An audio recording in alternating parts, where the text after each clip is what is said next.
Alright guys, you've seen by the title of this video what we are going to be talking about today, and that is the top 7 hood movies. That is the top 7 hood movies. Hi guys, welcome back to my YouTube channel, and by the title of this video you know what we're going to be talking about today, and that is the top 7 hood movies of all time, East Coast and West Coast edition.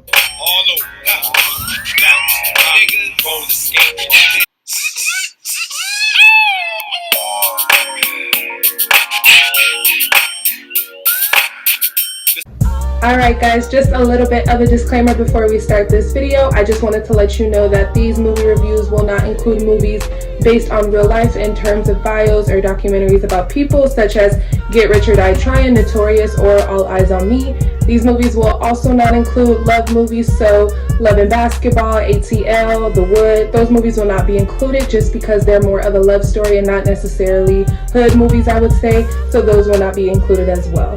Also, this is a no spoilers review, so spoilers will not be included in today's review. Of course, I will give my personal opinion on them at the end, but for the review in general, it will be unbiased and it will be more informative and information based. With that being said, let's get right into the video. Alright guys, before we get into the first review of today, I just want to let you know I did leave out movies that I felt didn't represent Black culture or just the hood in a positive light. Now, none of these movies really are uplifting movies, I guess you can say. They are hood movies in that they don't really tear down Black culture, if that makes sense. So I felt that other movies that I didn't include in this review but will be in the honorable mentions are in the honorable mentions just because they're a little bit more extreme in the ways they represent Black people and Black people in the hood. Because let me tell you something, just me and you, ooh, baby. Alright you guys, first on this list representing the West Coast is going to be the one, the only Boys in the Hood. So this movie, Boys in the Hood, follows main character Trey, and the movie is depicted through his eyes. Now the movie initially, when it starts out, he is living with his mom, but then it transitions into him living with his dad, and this is where the movie really kicks off, and this is where you kind of see the plot forming and what's really about to happen and what this movie is going to be about. Now Trey ends up living with his dad in South Central Los Angeles, and with that you get to see him transition into being a young man, a teenager, and growing up in South Central Los Angeles through that. This movie is set during the 90s, and it represents South Central Los Angeles in the hood during that time. With Trey's transitioning from being a kid to a young man, you get to see how his life's changed. I mean, you get to see how his friends have changed, how his boys have changed, how, you know, he's dealing with women at this age during this time. You get to see how he's handling living where he's living. You know, there's heavy gang life, there's a lot of violence, and just being so young, living in that area, living during that time, it's heavy, you know, it's stressful, there's a lot going on, and the director John Singleton really does a great job in the sense of depicting this movie in terms of the realness of it, the realistic, I'm trying to get my words together, but you know what I mean. So with that being said, this movie really carries its time to today. In terms of the cinematography and the graphics, it is more on the dated side. However, it carries into today, and what I mean by that is if you see it, you can still relate to it. You can still feel a part of that, no matter what your race, no matter where you live. And I feel that this movie in general is a good movie to watch just because of its content, its writing, the job the actors play in the movie itself. They all carry themselves appropriately, and they all hold their own weight, and they really do a great job depicting their characters, and just the realness of it is there. I can't stress that enough. The realness of it, you definitely walk away from the movie feeling a little bit sad and a little bit heartbroken. It's not a movie where you're just like grinning from ear to ear. You know, it is a sad movie, and it is something to take notice to, because in watching that movie you kind of see how things really are the same, and that's unfortunate. With that being said, if you've already seen this movie, either they know, don't show, or don't care about what's going on in the hood. And that is the truth!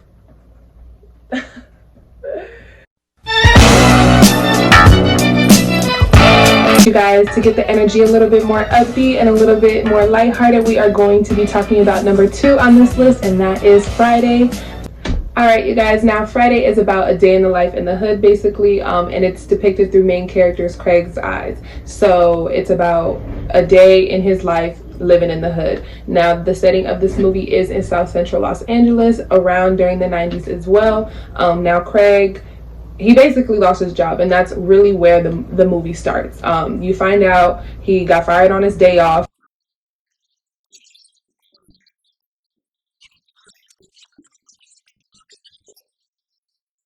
And now he's just sitting at the house with nothing to do, and you kind of get to see the different elements that come with that. I mean, you see his relationship with this boy Smokey, played by Chris Tucker, who does a phenomenal job. I mean, he has you grinning, laughing, rolling on the floor, just all of the above. He's hilarious, and the writing, the punchlines, the quotables, just his sayings are super hilarious, and they get you really just into the movie itself, and it gets you really just laughing and having a good time.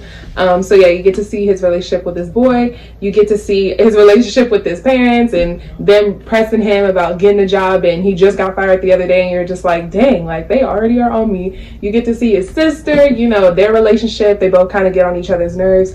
You get to see, you know, the next door neighbor, the bougie one, the girl next door who's bomb, who everybody wants to be with. You get to, including Craig, you get to see the MILF who lives across the street, who's always, showing her stuff, trying to look cute and do her thing. You know, she's older.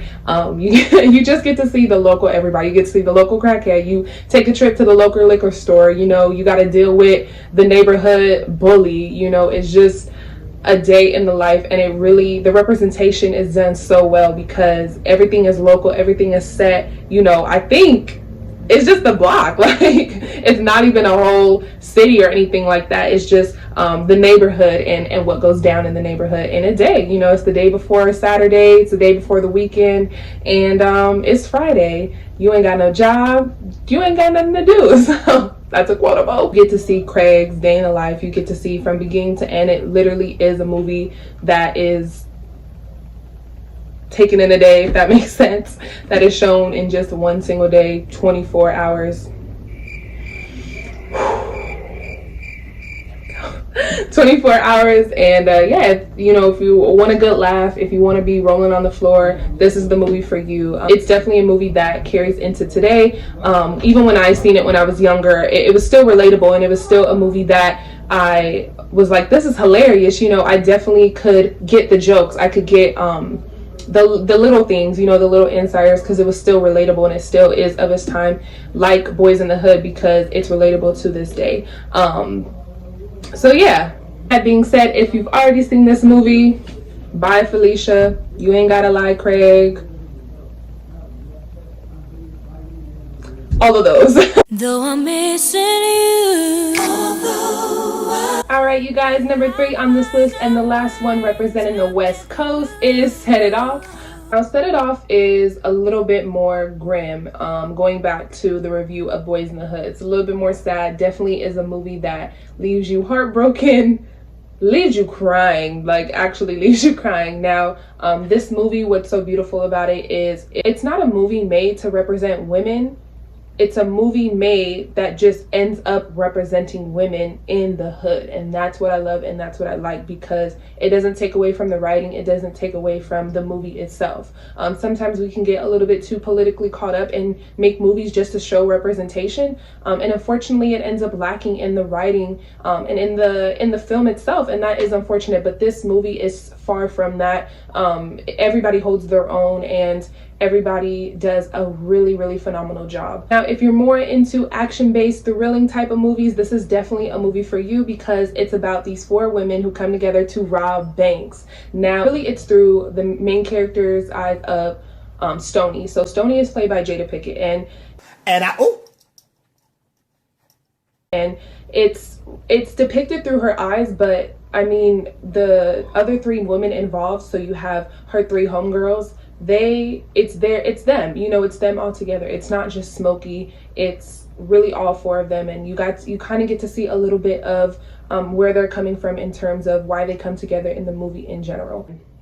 Let's come together, let's rob these banks, we'll get the money we need, we'll get what we deserve, you know, like, this system is corrupt, this place is corrupt, you know, America is not what it is, you know, like, we're gonna get ours and we're gonna take it no matter what. So really, that's what the movie is about, and everybody holds their own, and everybody really does a great job portraying their character to the fullest. Also too, there's a little bit of romance in there, which is nice to see, but it's good that it doesn't take away from the movie itself. You know, it's about what it's meant to be about. You know, we're not really over there with that. You know, it's not about necessarily everybody's separate personal things that they're dealing with. It's about getting what's ours. And the end of the film really just sums it all up. And it's a sad film, but you know, if you want to see a movie that is about something and is deep and has character, it's a movie for you. But if you've already seen this movie, Collusion, let me tell you something. I am here at 8:20 sharp every morning. I work my ass off until quitting time. Yesterday I counted $240,000 by hand for you. I am blind. Alright, you guys, that was the West Coast edition. Now we are going to kick off East Coast edition with movie Dead Presidents. Now, Dead Presidents is through Anthony's eyes. That is the main character, Anthony, played by Lorenz Tate. And it's about his life in the Bronx during the late 60s, but really mainly the 70s.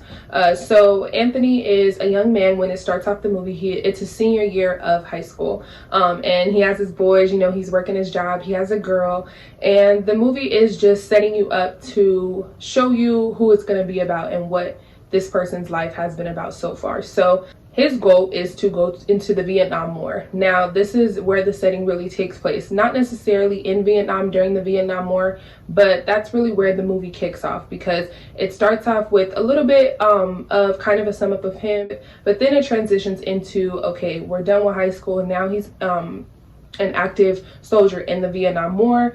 And it's there's a little bit of substance in there where you kind of get to see how his time has been thus far during the war, but then it cuts to after the war and what the differences are coming back home. So again, he goes really at the end of the 60s, stepping into a new decade, the 70s.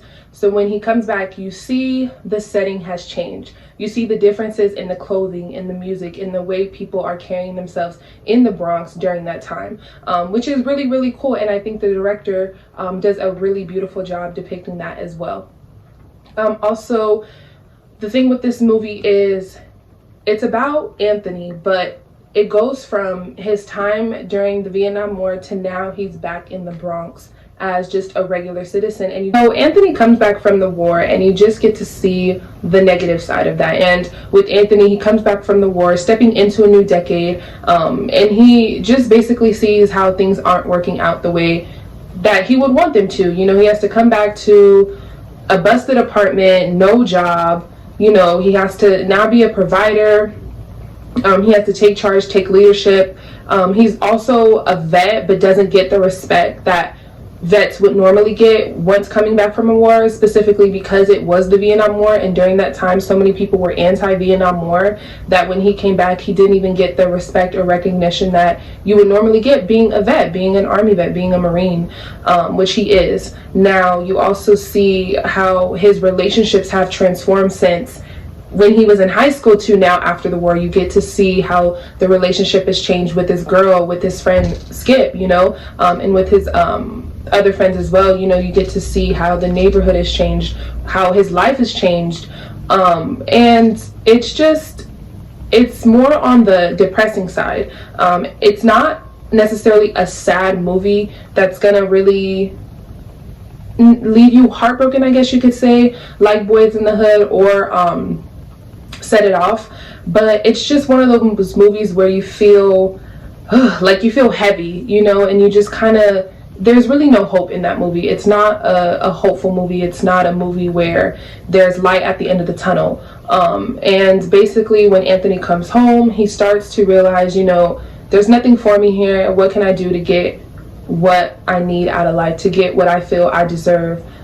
from what I did for this country, you know. With that, some things just happen, and it like I said, it's just a sad movie. It really just kind of leaves you feeling heavy, feeling like there's no hope. But at the end of the day, it is a good film. And like all these films mentioned, all really just the films I mentioned in general with these movie reviews, the writing is going to be on point, the content will be on point, the acting will be on point. And in this movie, it represents all three and then some. So with that, I hope you really watched this movie, and I hope this review was to your liking. But if you've already seen this movie, life? You mean life? I don't cuss, so. I think of dead homies, incarcerated pen pals. I got the feds. Alright, you guys, second on this list for East Coast Edition is In Too Deep. Now, the main character of this movie is Jeff, and this movie is depicted through Jeff's eyes, of course. Jeff, a little bit of background about Jeff and what this movie is about. Jeff is a recent graduate of the police academy, but he wants to be an undercover cop. He wants to take his career a step further, and he wants to be an undercover police officer. With that, he needs to do a particular mission. Now, this is where the movie kicks off, and this is where the movie gets interesting. So with Jeff wanting to be an undercover cop, he needs to complete a certain mission, and this is where the film gets really interesting, and this is where you get to see what the film is going to be about. So Jeff basically has to act like he is a new drug dealer in the community, and he needs to gain the trust of drug lord God. Now, God is, I know, crazy name, right? But that's his name, well, nickname at least. Now, God is a upstanding guy in the community. He takes care of his people. He gives money to people even. I mean, he takes care of the community. He's an upstanding kind of guy. But on the flip side, he is a drug lord for the community. He's a crack dealer, and he's notorious. He is God, I guess you can say. That's where he gets his name from. With that, Jeff has to now gain his trust and become his right-hand man, because his job to be an undercover cop is to take down this guy, to bring him in, to get him into jail, because so far the cops haven't been able to do that. So that's what the movie is about. The movie is about Jeff gaining God's trust, and eventually they end up kind of building a relationship, which that's where it gets tricky, and that's where it gets really even more interesting, because he initially goes in to do a job, but then he does end up building a relationship with this guy he's supposed to take down, and he ends up building trust with him, and in the same sense, that trust is taken away in an instant. Now, this movie is very similar to Point Break. If you've seen that movie, great, you know what I'm talking about. If you haven't, it's just a similar movie in terms of a cop trying to go in to take these guys down, but having to gain their trust to do it. So with In Too Deep, that's what the film is about. But you get to see Jeff evolve almost. I mean, initially he's this good guy who is in it to win it, who's in it to do right by him, to do right by the community, and to further his career. But with gaining trust of God, with building a relationship, being so close to him, he kind of loses himself a little bit, and you see how he transitions from one person to the next. He starts talking to people a little differently, he starts carrying himself a little differently, and he starts treating others differently as well. And so you get to see the conflict within himself in trying to take down God, in trying to get him in, which that is another element that is in the film that really kicks it up a notch. But if you've already seen this movie, love it, love it, love it. That scene is horrible. I'm mad I even had to. I might include that quote and I might not. That scene is horrible, and I feel like I didn't even do a good job. I didn't like that. Maybe I won't include it. Ladies and gentlemen, the most exciting. Alright, you guys, next on this list is Paid in Full. Now, Paid in Full does take place in Harlem during the late 1980s, a little bit into the 90s, and the main character of this film is Wood. And as I've mentioned in previous reviews and with other films as well, the movie is going to be depicted through the main character's eyes. So you're watching this movie through Wood's eyes. Now, he lives in Harlem, of course, that's where the movie takes place. But Wood is somebody who's trying to stay out of the drug life, the drug world. The way he sees other people making money is through the drug business, but he's trying to stay out of that. He's trying to make a life for himself without having to be in that world, without having to do it the wrong way. Now, Wood works for a dry cleaners, and on one of his runs, he comes across with a drug dealer. That's who he's making his run to. And the drug dealer basically convinces him to join the business, to join him on drug dealing. And Wood is like, you know, he's not trying to be a part of that world, but he ends up convincing him, and Wood ends up recruiting his friends Mitch and Rico to make a trio and to be a part of the drug underworld. And they actually end up being very, very successful. They become big names in the Harlem community, and they become big drug dealers for the community as well. With that, you see the differences in the characters. Wood he still has that niceness to him, I guess you could say. He still has those elements about him that are more grounded and more rooted. He didn't want to be in the business, so you get to see how that transpires in his actions, in the way he treats people, in the way he handles business. With that, on the other hand, you have Mitch. Now Mitch is more gritty. He has a little bit more girth to him. He's not necessarily worried about doing the right thing. He's just trying to get what's his. He's just trying to get some money. He's just trying to do his thing in the business he's a part of. And then on the other end, you have Rico. Rico is just the crazy one. I mean, he's the problem starter. He's the one who stirs the pot. He's the one just causing the problems for everybody, really. And so in that, you have the trio. Now, because you have these different personalities, you see the differences in the transactions, in handling situations, in how they operate as a trio within themselves, within their own group. So with that, the whole movie is just about Wood, but about Wood and his two friends, his crew, being a drug dealer in Harlem, being such a big name in Harlem, and just how he deals with that, how he handles life. With that, they all really just get caught up at the end, and they just get caught up in the lifestyle, they get caught up in the ways, and they end up losing control, you know, and that all follows really towards the end of the film. And that's what you get to see. You get to see just that lifestyle and how that happens from beginning all the way to the end. Now with this movie, again, all these movies mentioned aren't going to be necessarily uplifting films, with the exception of Friday. It is more funny in terms of the energy given, but like this film, it is very realistic. It depicts that lifestyle pretty well in general. I feel for the characters, I feel for the situation, and I think that it doesn't really matter at the end of the day, like I said, who you are, where you come from, or what you're about. You can relate to all of these films, because I think in a way we've all been there. We can all understand when, you know, sometimes you just have to do what you have to do. So with that, I hope you really like this review, and I hope that you watch the film and tell me what you think about it. But if you've already seen the film, you know me, B. I'm gonna eat regardless. Everybody eats, B. That's what I do. Movie representing the East Coast, and last for this movie review in general is going to be American Gangster. Now, although this movie is based on true events and a real man named Frank Lucas, I did include it into this movie review just because the other ones that were based on real people and real events, this one, in my opinion, is just way better than those movies.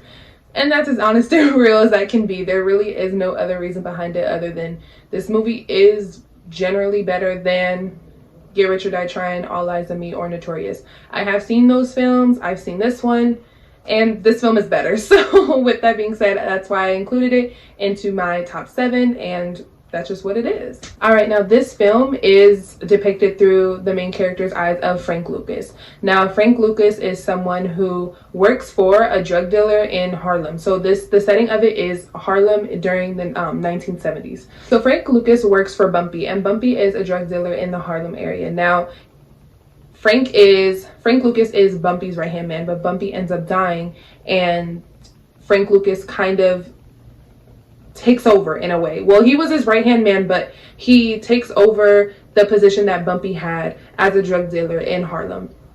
With that being said, Frank, he becomes a drug dealer, and you're thinking like, okay, he's just gonna be the next Bumpy. He's just gonna do what Bumpy did and just be a drug dealer in the community.